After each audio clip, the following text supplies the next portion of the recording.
आपण प्रार्थना करूया. जिवंत आणि प्रेमळ बापा, आम्ही परत एकदा तुझ्या नामाला धन्यवाद देत आहोत. तुझ्या आशीर्वादाची, तुझ्या अनुग्रहाची, तुझ्या प्रीतीची, आणि जो आपला एकुलता एक पुत्र प्रभू येशू ख्रिस्त ह्या जगाला तू बक्षीस दिलेला, की आमच्या पापांची क्षमा व्हावी आणि जे त्याला स्वीकारतात त्यांना पापमुक्ती मिळते. हा जो एक महान जी देणगी तू आम्हाला दिली त्याबद्दल आम्ही तुझे उपकार मानतो बाबा. आजच्या या जुलै महिन्याच्या दुसऱ्या शबातवारी आम्हाला तू परत एकदा ही सुंदरशी संधी दिलेली आहेस. मागच्या 3 महिन्यापासून जे कार्य तुझ्या मार्गदर्शनाखाली इतरांच्या साहाय्याने, लहान थोर सान थोर यांच्या मदतीने जे सुरू केलेलं आहे, ख्रिस्त सुवार्ता मंदिर, क्राइस्ट गॉस्पल चर्च, नारायणचाळ परभणीतर्फे, त्याबद्दल आम्ही तुझे उपकार मानतो बापा. अनेकांनी यामध्ये भाग घेतलेला आहे. उत्स्फूर्तपणे, स्फूर्तिदायक रीतीने आणि अत्यंत आनंदाने त्यांनी ह्यामध्ये भाग घेतलेला आहे. त्या प्रत्येकाचे आम्ही मनापासून आभार मानतो. त्यांना तू ही धन्य वेळ दिलेली आहेस, त्याबद्दल आम्ही तुझ्या नामाला खूप खूप धन्यवाद देतो. आणि ह्यापुढेही असं तू करत राहा अशी नम्र प्रार्थना करतो बापा. ज्या प्रकृती बरी नसताना, आरोग्य मिळालेलं नसताना, ज्यांनी आरोग्यावर मात करून, ज्यांनी अनेक अडचणींवर मात करून हा कार्यक्रम पुढे चालवलेला आहे, तंत्रज्ञान पुढे चालवलेलं आहे, त्या सर्वांचे आम्ही तुझ्या नामात मनापासून आभार मानतो. आणि तारणारा प्रभू येशू ख्रिस्त ह्याच्या धन्य, महनीय, विलोभनीय आणि अत्यंत प्रेमळ, अति गोड नावाने मागतो म्हणून तू ऐक. आमेन. आज आपण परत एकदा प्रभू येशू ख्रिस्ताच्या नामामध्ये एकत्र झालेलो आहोत. आणि मागील 3 महिन्यापासून जी संधी आम्हाला देवाने दिलेली आहे, अडचणी येत असतात, पण अडचणीतून मार्ग काढण्यास त्याचं मार्गदर्शन त्याने आम्हाला दिलेलं आहे. त्याबद्दल आम्ही त्या प्रभू येशू ख्रिस्ताचे आणि परमपित्याचे आभार मानतो. आणि आजचा विषय ज्या देवाने आम्हाला दिलेला आहे तो म्हणजे की चर्चमध्ये जी मंडळी असते ती जर देणग्या देणारी असते, चर्चचा उत्कर्ष कसा व्हावा याचा ध्यास घेणारी असते, आणि त्यामधून चर्चची उन्नतीचा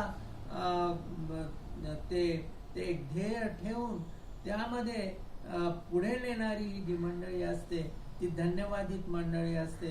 ते चर्च धन्यवादित असतं. ते चर्च देवाचं नाव पुढे नेणारं असतं. आणि म्हणून अशी जी मंडळी असते ती प्रत्येक चर्चला मिळो अशी नम्र प्रार्थना करत आम्ही आजच्या भक्तीला सुरुवात करत आहोत. आणि एक व्यक्ती होती, तिचं नाव शॅनन रॅन्डॉल्फ होतं. आणि अत्यंत हलाखीच्या परिस्थितीमध्ये तो असताना, तो 14 वर्षाचा असताना त्याला शाळा सोडावी लागली. आणि मग त्याने अगदी हॉटेलमध्ये कप बशा धुणं, त्याचप्रमाणे प्लेट्स धुणं, त्याचप्रमाणे लाकडं फोडणं, अशी त्याने उपजीविका त्याने सुरू केली. आणि त्यावेळेस जेव्हा तो 53 वर्षाचा झाला तेव्हा सॅल्वेशन आर्मी म्हणजे जी एक संस्था आहे जी मदत करते, गरीब लोकांना मदत करते, गरिबांना सहाय्य करते, अशा सॅल्वेशन आर्मी म्हणून जी एक फार मोठी संस्था, ख्रिस्ती संस्था पूर्ण जगातून आहे, त्या संस्थेमध्ये तो टेक्सास जो प्रांत आहे अमेरिकेचा, त्या ठिकाणी तो गेला आणि त्याने त्याची व्यवस्था त्या संस्थेने केली, त्या ख्रिस्ती संस्थेने केली आणि तेथे तो पुन्हा एकदा त्याला जेवण खाण मोफत मिळत होतं, राहण्यास मोफत मिळत होतं. त्याचे कष्ट, श्रम आणि त्याची श्रम करण्याची जी वृत्ती आहे ते पाहून त्या सॅल्वेशन आर्मीच्या संचालकांनी त्याला नोकरी दिली आणि ती नोकरी अशी होती की जेवण खाण मोफत होतं, राहण्यास मोफत होतं आणि $140 त्याला महिन्याला मिळत असत. त्याचं एक काम होतं की त्याने पहिल्या मजल्यावरून जे तिथं लोक येत होते, तिथं जे उतारू येत होते त्यांना सकाळी उठवायचं आणि त्यांना न्याहारीसाठी खाली पाठवायचं, खालच्या मजल्यावर पाठवायचं. असा त्याचा दिनक्रम सुरू होता 1969 पासून ते 1980 पर्यंत. पण एकदा एक सकाळी काय झालं की तो नेहमीप्रमाणे एका पाहुण्याला, उतारूला त्याने उठवलं, पण त्याला उठायचं नव्हतं आणि त्याने काय केलं, ह्याला बेदम मारलं. त्याच्या अंगावर तो क्रूरपणे नाचला, त्याच्या पायावर तो नाचला आणि काय झालं की त्याचा पाय चक्काचूर झाला आणि त्यावेळेस त्याच्या पायाचे तुकडे झाले आणि मग त्याला दवाखान्यात त्याला दाखल करावं लागलं. तिथे त्याच्या पायावर 6 शस्त्रक्रिया झाल्या. त्यानंतर 125 दिवस त्याला दवाखान्यात राहावं लागलं आणि त्याच्यानंतर त्याला त्या दवाखान्यातून डिस्चार्ज मिळाला. डिस्चार्ज मिळाल्यानंतर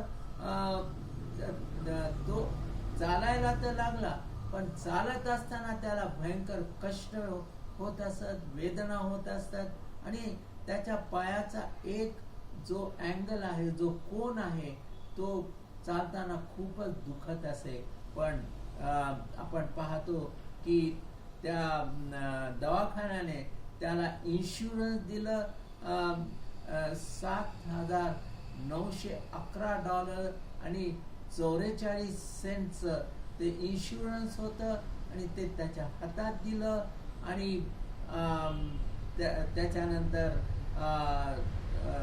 त्याने काय ठरवलं, त्याने एवढी मोठी रक्कम त्याच्या जीवनात कधीच पाहिली नव्हती, आयुष्यात कधीच पाहिली नव्हती. $140 महिन्याला कमवायचा, तीच त्याची मोठी रक्कम होती. हलाखीचे दिवस आणि त्यातून हायस्कूलमधून असताना त्याला बाहेर शिक्षण सोडून बाहेर पडावं लागलं आणि त्यावेळेस त्याने काय ठरवलं की $7,911 आणि 44 सेंट्स मधून मी $1,000 जे आहेत ते सॅल्वेशन आर्मीला देईन, कारण त्यांनी माझी एवढी काळजी घेतली. आणि एवढी मोठी रक्कम त्याने पाहिलेली नसता एकदम उदार मनाने $1,000 त्याने सॅल्वेशन आर्मीला दिले आणि लोकांनी आश्चर्य केलं की त्याने ही जी रक्कम कधी पाहिली नाही, तरी त्यातून $1,000 त्या सॅल्वेशन आर्मीला ज्याने त्या संस्थेने त्याला मदत केली आणि त्याने त्या संस्थेला दान दिलेलं आहे. आणि मग काही जणांनी त्याला विचारलं की तू इतकं मोठं दान, एवढी मोठी रक्कम तू कधी पाहिलेली नसताना $1000 तू या संस्थेला दिले, तुला काय वाटलं म्हणून दिले? तर तो म्हटला की मला द्यावेसे वाटले आणि म्हणून मी दिले, आणि मला ते आणि त्याच्यामुळे मी अत्यंत आनंदी आहे. काय आज आपण हे उदाहरण आपल्या जीवनात अवलंबू शकतो का? की आपल्याला जे पैसे मिळतात, आपल्याला जी मदत मिळते, आपल्याला जी मोठी रक्कम मिळते, त्यामधून आपण देवाच्या संस्थेसाठी, देवाच्या कार्यासाठी कधी देत असतो का? आणि हा धडा आपण शॅनन रॅन्डॉल्फच्या आयुष्यामधून घेऊया. आणि ह्या वेळेस पावलाने जे एक विधान केलेलं आहे, प्रेषितांची कृत्ये जे बायबल मधले जे नवा करार जो आहे, त्या नव्या करारातून 20वा अध्याय, प्रेषितांच्या कृत्यांचा 20वा अध्याय आणि 35वं वचन जे प्रभू येशू ख्रिस्ताचं वचन आहे, प्रभू येशू ख्रिस्ताने उद्गारलेलं आहे, तेच उद्गारलेलं वचन या शॅनन रॅन्डॉल्फनी अवलंबलं आणि तेच वचन आपण ऐकणार आहोत. प्रेषितांची कृत्ये 20वा अध्याय 35वं वचन. सर्व गोष्टीत मी तुम्हास कित्ता घालून दाखविले की तसेच श्रम करून तुम्ही दुबळ्यांना सहाय्य करावे आणि घेण्यापेक्षा देणे ह्यात धन्यता आहे, असे जे प्रभू येशू स्वतः म्हणाला, त्या वचनाची आठवण ठेवावी. प्रभू येशू ख्रिस्त म्हणाला की घेण्यापेक्षा देणे हे किती महत्वाचं आहे, देवाच्या कार्याला देणं किती महत्वाचं आहे, आणि ह्याच वचनामध्ये दुबळ्यांना देणं किती महत्वाचं आहे, तुमचं हे देणं चर्चला किती महत्वाचं आहे, ते दान धर्म करण्यासाठी किती महत्वाचं आहे, चर्चची उन्नती व्हावी त्यासाठी किती महत्वाचं आहे, हे जे विधान आहे ते आपण अवलंबतो का, ह्याचा आपण आज विचार करणार आहोत. विचार करूया. जर केला नसेल तर आजपासून चर्चसाठी, दुबळ्यांसाठी आपलं दान देऊया. आणि ह्या वेळेस हे जे वाक्य आहे ते पाऊल जो प्रेषित पाऊल, देवाचा महान प्रेषित, त्याने हे वाक्य लिहून ठेवलेलं आहे, कारण तो देवाच्या सुवार्तेचं काम 3ऱ्या वेळेस करत असताना, परत यरुशलेमाला जात असताना त्याने इफिस्करास जी मंडळी, त्याने कित्येक मंडळातून देवाची सेवा केली, प्रभू येशू ख्रिस्ताची सेवा केली. त्याने आपण पाहतो की ह्या बायबलमध्ये 13 पत्र 13 मंडळांना लिहिलेली आहेत, आणि त्या मंडळांना लिहून त्याने परखडपणे आपले विचार मांडलेले आहेत. आणि त्यावेळेस त्याने मिलेता इथे बोलावलं होतं. इफिस्कराचे जे वडीलधारे आहेत किंवा जे प्रमुख आहेत, इफिस्कराच्या मंडळीमध्ये जे प्रमुख आहेत, त्याला जायचं होतं त्यांच्या गावी, पण त्याने वेळेच्या अभावी मिलेता ह्या गावी त्यांना बोलावलं. आणि तो म्हणाला की हे माझं, तुम्ही जे मुख माझं पाहत आहात, मी वृद्ध झालेलो आहे, मला आता ह्या पुढे देवाची सेवा असं फिरून करता येणार नाही, मला माझ्यामध्ये शक्ती राहिलेली नाही, पण मी आजपर्यंत जी सेवा केलेली आहे ती सेवा मनापासून केलेली आहे, त्यामध्ये प्रामाणिकपणा मी ओतलेला आहे. आणि तो म्हणाला की ह्या सेवेमध्ये मी जबाबदारीने काम केलेलं आहे.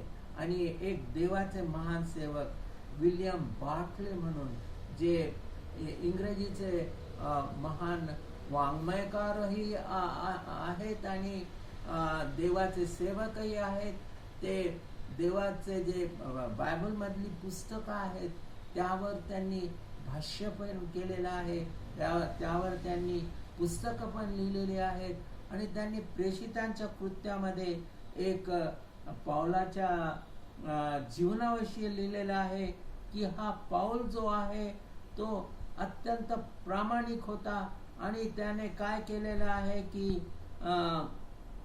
अगदी निर्भयपणे तो प्रत्येक मंडळीमध्ये बोललेला आहे. त्यांच्या गुणांची त्याने प्रशंसा केली, त्यांचे दोष त्यांना दाखवले आणि शिवाय तो आपलं जीवन जे आहे अत्यंत स्वतंत्रपणे तो जगला.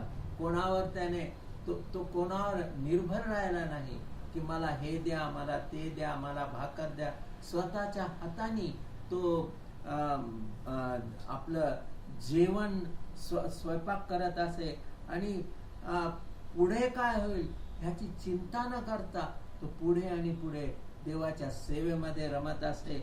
आणि इथे आपण पाहतो की पाऊलाने, आता आपण पुन्हा एकदा ते वचन पाहूया, 20वा अध्याय प्रेषितांची कृत्ये, 20वा अध्याय आणि 35वा वचन. सर्व गोष्टीत मी तुम्हास कित्ता घालून दाखविले की तसे श्रम करून तुम्ही दुर्बलांना सहाय्य करावे आणि घेण्यापेक्षा देणे ह्यात धन्यता आहे, असे जे प्रभू येशू स्वतः म्हणाला, त्या वचनाची आठवण ठेवावी. तो दुसऱ्या तिसऱ्यांचं उदाहरण देत नाही. आपण काय करतो, नेहमी दुसऱ्या कोणाचं तरी उदाहरण देतो, अरे त्याच्याकडे पहा. पण हा जो पाऊल आहे, तुम्ही जर हा प्रेषित पाऊल ह्याच्या जीवनाचा अभ्यास कराल तर तुम्हाला ते कळून येईल की हा जो प्रेषित आहे तो दुसऱ्याचं उदाहरण देत नाही, पण आपल्या जीवनाचं उदाहरण तो देत आहे की पहा, मी कष्ट केलेले आहेत, मी देवाची सेवा केलेली आहे, कोणाकडून मी पैसा घेतलेला नाही. आणि जेव्हा तो इफिस्कराच्या मंडळीत जात होता तेव्हा त्याला यरुशलेमेच्या लोकांना पैसा द्यायचा होता आणि तिथे जे देवाचे जे लोक आहेत, ज्यांनी प्रभू येशू ख्रिस्ताचा स्वीकार केलेला होता, ते नवख्रिस्त मंडळीने त्याला पैसे देण्याची त्या विनंती केली होती आणि तो पैसा त्यांच्याकडे पोहोचावा म्हणून त्याचे प्रयत्न होते. वलांडणाचा सण जो म्हणतो आपण, पासओव्हर फेस्टिवल, त्या वलांडणाच्या सणापूर्वी त्याला यरुशलेमाला जायचं होतं, म्हणून तो मिलेताला त्याने इफिस्कराच्या मंडळीला बोलावलं होतं, म्हणजे त्यांच्या वडीलधाऱ्यांना बोलावलं होतं, चर्चच्या प्रमुखांना बोलावलं होतं. आणि म्हणून तो म्हणतो की माझं जीवन पहा, मी कसे कष्ट केले, मी स्वतः कसा स्वयंपाक केला, मी कोणाला काही मागितलं नाही, कोणाला मी सोनं नाणं किंवा कोणाला कपडे मागितले नाहीत, पण स्वतः ते केलं. आज आपण तसं म्हणू शकतो का? आज आपलं जीवन तसं आहे का की जसं पाऊलाने हे म्हटलं की मी केलेलं आहे, मी प्रभू येशू ख्रिस्ताचा कित्ता मी गिरवलेला आहे. आपण म्हणू शकतो का? ते अभिमानाने म्हणू शकतो का की आम्ही प्रभू येशू ख्रिस्ताचा कित्ता गिरवलेला आहे? आणि इथे आपण फक्त 3 मुद्दे पाहणार आहोत आणि ते मुद्दे म्हणजे की आपण जेव्हा चर्चला दान धर्म करतो, चर्चची सेवा जेव्हा करतो, तेव्हा हे समजा की तुम्ही दिलेलं दान हे चर्चसाठी त्याचा उपयोग होतो. आणि ते तत्व पाऊलाने आपल्या जीवनात त्याने गिरवलेलं आहे. आणि पाऊल जेव्हा तो आपल्या त्यांनी जे भाषण केलं त्याचं हे शेवटचं भाषण होतं मिलेतामध्ये, की मी आता माझं वय झालेलं आहे, मी वृद्ध झालेलो आहे, मला आता ह्या पुढे तुमची भेट होणार नाही आणि मी दुर्बळ झालेलो आहे आणि म्हणून ही माझी शेवटची भेट आहे. आणि म्हणून त्याने सांगितलं की तुम्ही जसा मी स्वतः माझं जीवन माझ्या साठी कोणावर अवलंबून न राहता माझं जीवन जसं जगलो आणि त्याप्रमाणे तुम्ही जगा. स्वतःचं काम स्वतः करा. आणि त्यांनी हेही सांगितलं की तुम्ही जो प्रत्येक 13 मंडळांना हे माहिती होतं की आम्ही जो पैसा पावलाच्या हातात देतो, प्रेषित पावलाच्या हातात देतो, तो पैसा चर्चच्या कामासाठी त्याचा उपयोग होतो आणि त्याच्यामुळे ते नेहमी आनंदी होत आणि असंच आपलंही जीवन राहायला पाहिजे. असंच चर्चला जेव्हा पैसा देतो तेव्हा चर्चचं जीवनही चर्चचं काम जे करतात त्यांचंही जीवन, की एक पैसा जो मंडळीकडून मिळतो तो पैसा एक समाधान असलं पाहिजे प्रत्येकाला देणाऱ्याला, की होय आमचा पैसा देवाच्या कार्यासाठी त्याचा उपयोग होतो. आणि म्हणून इथे आपण पाहतो की पहिला मुद्दा आपण संपवलेला असताना पुन्हा एकदा आपण पाहूया की जो पैसा आम्ही चर्चला देतो, त्या पावलाला जसा दिला आणि ते अत्यंत समाधानी आनंदी होते की आमचा पैसा चर्चच्या कामासाठी चर्चच्या कार्यासाठी त्याचा उपयोग होतो. दुसरा जो मुद्दा आहे की जे आम्ही देतो ते घेण्यापेक्षा देणं कितीतरी चांगलं आहे. आणि आम्ही जे दान करतो त्याचा उपयोग चर्चमध्ये होतो, चर्चच्या प्रगतीमध्ये होतो, चर्चच्या उन्नतीमध्ये होतो, मंडळीच्या भरभराटीसाठी होतो. आणि हा जो विश्वास जोपर्यंत आपल्या मनात येत नाही तोपर्यंत तुम्ही देत नाहीत. आणि इथे आपण पाहतो की जेव्हा तुम्ही हा पैसा चर्चसाठी देता, चर्चच्या मंडळीसाठी देता, चर्चच्या प्रगतीसाठी देता, चर्चच्या भरभराटीसाठी देता, चर्चच्या उत्कर्षासाठी देता, तेव्हा तुम्हाला खरोखरच तुम्हाला तेव्हा वाटतं की मी खरोखरच या चर्चच्या कामामध्ये सहभागी झालेलो आहे. आणि एक पाळक साहेब होते, त्या पाळक साहेबांना एक त्यांच्या चर्चच्या सभासदांनी एक पत्र लिहिलं की, आणि त्या पत्रामध्ये त्यांनी लिहिलं की जेव्हा ख्रिस्ती जीवन हे असतं, चर्चचं जीवन जे असतं ते ख्रिस्ती जीवन म्हणजे द्यायचं, आपलं दान द्यायचं. आणि बाळक साहेबांनी त्याला शाबासकी दिली आणि ते म्हणाले की एवढं सुंदर ख्रिस्ती जीवनाचं विवेचन मी आजपर्यंत ऐकलं नाही. आणि तू जे लिहिलं की होय ख्रिस्ती जीवन हे देणं आहे, कारण प्रभू येशू ख्रिस्ताने म्हटलेलं आहे की घेण्यापेक्षा देणं हे कितीतरी चांगलं आहे. तेच तत्व आपण आपल्या जीवनात अवलंबूया. जर तुम्हाला चर्चची प्रगती हवी असेल, चर्चची उन्नती हवी असेल, ख्रिस्ती जीवन जर पुढे न्यायचं असेल, देवाचं वचन हे तुमच्या जीवनात अवलंबायचं असेल, तर हे तत्व तुम्ही बाळगा, हे तत्व मला बाळगायचं आहे. आणि इथे आपण हेही पाहतो की इथे पुन्हा मला सांगावं असं वाटतं की कुठेही प्रेषित पावलाने दुसऱ्यांचं उदाहरण दिलं नाही, तर प्रत्येक वेळेस त्याने आपल्या स्वतःचं उदाहरण दिलं. आणि हेही पहा की तुम्ही जे दान देता, तुम्ही जे बक्षीस देता, चर्चमध्ये देता, तुम्ही हेच दाखवता की मी मंडळीवर प्रीती करतो, मी चर्चवर प्रीती करतो, चर्चच्या कामावर प्रीती करतो, प्रभू येशू ख्रिस्तावर प्रीती करतो. आणि त्याची जी सुवार्ता आहे, जे चर्च चालवतं, जे माझी जी दानं आहेत त्याचा उपयोग तिथे होतो. आणि जेव्हा तुम्ही हे काम करता तेव्हा तुम्हाला ह्याचा आनंद होतो की मी ह्या कामामध्ये सहभागी झालेला आहे. आणि तिसरा हा जो उपमुद्दा आहे त्यामध्ये जेव्हा तुम्ही दान देता तेव्हा तुम्हाला चर्चच्या कामामध्ये रस आहे, चर्चच्या कामामध्ये तुम्हाला आवड आहे हे तुम्ही दाखवता.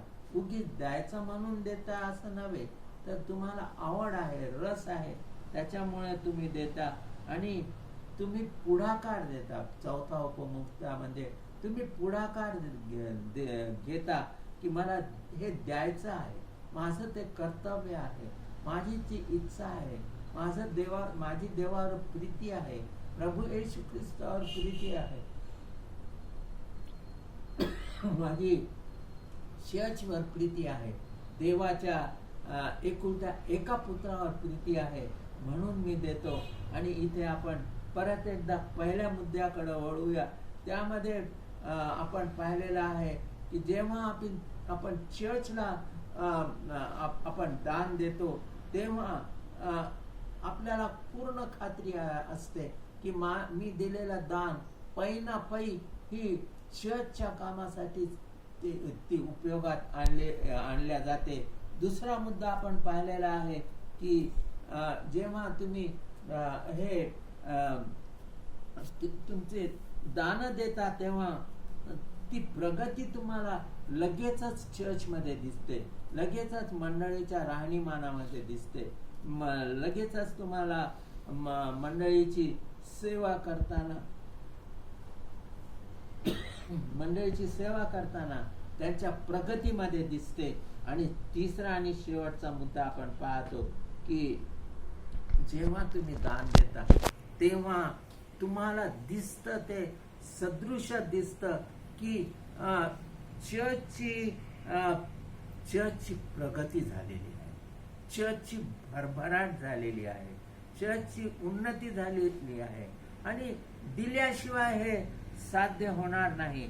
आणि म्हणून तिसऱ्या मुद्द्याचा पहिला उपमुद्दा असा आहे की तुम्हाला चर्चची काळजी आहे, म्हणूनच तुम्ही हे देता. आणि पुन्हा एकदा त्याने प्रेषित पौलाने एफिसकरा मंडळीला सांगितलेलं आहे. एफिसकराचे जे प्रमुख आहेत ते मिलिताला आलेले असताना त्यांना सांगितलेलं आहे की तुम्ही ही गोष्ट लक्षात ठेवा की चर्चची प्रगती ही तुमच्याशिवाय होऊ शकणार नाही. त्यांना त्याने ताकीद दिलेली आहे की तुम्ही हे त्यामध्ये समस्या तुम्ही उद्भवू नका, तर समस्यांचं निराकरण कसं होईल हे तुम्ही नेहमी पहा की तुम्ही कोणत्या प्रकारे चर्चमध्ये सहभागी होऊ शकता, पैशाच्या द्वारे, आर्थिक बाबींच्या द्वारे आणि आणखी कितीतरी गोष्टींकडून तुम्ही चर्चमध्ये सहभागी होऊ शकता. समस्या तुम्ही त्यामध्ये वाढवू नका, तर समस्यांचं निराकरण करण्यास शिका. आणि तेच आपल्याला आज शिकायचं आहे. आणि दुसरी गोष्ट म्हणजे इथे पुन्हा एकदा सांगावं असं वाटतं की प्रेषित पाऊल जितका प्रेमळ होता तितकाच तो कडक आणि शिस्तीचा होता. त्यांनी अनेक प्रकारे अनेकांना, अनेक मंडळींना कडवटपणे त्यांचे दोष दाखवले, प्रेमळपणाने त्यांना समज दिली. आणि इथे आपण पाहतो की प्रभू येशू ख्रिस्ताचं जे म्हणणं आहे की घेण्यापेक्षा देणं बरे, पुन्हा आपण ते वाचूया. सर्व गोष्टीत मी तुम्हास कित्ता घालून दाखविले की तसे श्रम करून तुम्ही दुर्बलांना सहाय्य करावे आणि घेण्यापेक्षा देणे ह्यात धन्यता आहे, असे जे प्रभू येशू स्वतः म्हणाला त्या वचनाची आठवण ठेवावी. कोणत्याही संस्थेचं, कोणत्याही चर्चचं हे जे कार्य आहे, जे काम आहे, जी प्रगती आहे, ती प्रगती तुम्ही दिल्याशिवाय आणि प्रत्येक वर्षी प्रत्येक वर्षातून त्या त्या तुमच्या आर्थिक दानांना तुम्ही वाढवल्याशिवाय प्रगती होणार नाही. कारण दिवसेंदिवस महागाई वाढत आहे, दिवसेंदिवस समस्या वाढत आहेत. दिवसेंदिवस तुम्ही जे कार्यक्रम चर्चमध्ये आखता किंवा मंडळीसाठी आखता, त्यामध्ये गेल्या वर्षी जो मागच्या काही वर्षात जो खर्च झालेला आहे तेवढा त्या खर्चामध्ये तुम्ही ह्या वर्षी किंवा भविष्यात ते तुम्ही करू शकत नाही. तुम्हाला आपल्या ज्या देणग्या आहेत त्या सातत्याने वाढवाव्या लागतील आणि त्यासाठी तुम्हाला ते मन तयार करावं लागेल. ते मन तयार केल्याशिवाय तुम्हाला चर्चची वृद्धी, देवाच्या कार्याची वृद्धी तुम्ही पाहू शकणार नाही. टीका करणं फार सोपं आहे, पण काम चालवणं किती अवघड आहे हे तुम्ही त्यामध्ये सहभागी झाल्याशिवाय तुम्हाला समजणार नाही. आणि एक मूळ जे ध्येय आहे ते प्रेषित पावलाने काही 3 एक उपमुद्दे त्याने दिलेले आहेत आणि ते उपमुद्दे त्याने इफिस्करा जी मंडळी आहे त्यांचे जे प्रमुख आहेत त्यांना दिलेलं आहे की तुम्हाला चर्चची प्रगती हवी असेल तर तुमच्या देणग्या तुम्ही सातत्याने वाढत चला. दरवर्षी तुम्हाला अधिक चांगल्या मोठ्या प्रमाणात देणग्या द्याव्या लागतील. आणि त्या आणखी एक उपमुद्दा ह्यामध्ये आहे की तुम्हाला कोणतीही संस्था, कोणतेही चर्च हे जे जर प्रगतीपथावर न्यायचं असेल तर तुम्हाला कष्ट करावे लागतील. तुम्हाला त्यामध्ये काम करावं लागेल, चर्चचं काम करावं लागेल. एकटे काही 1-2 जणच ते काम करू शकणार नाहीत. त्यासाठी कित्येकांना त्यासाठी झटावं लागेल आणि झटल्याशिवाय चर्चची प्रगती होणार नाही. चर्चचं काम करण्यासाठी तुम्ही झटत राहा, कष्ट करत राहा, श्रम करत राहा, आनंदाने करत राहा आणि लोकांना प्रोत्साहित करा असं प्रेषित पौल म्हणतो. आणि दुसरी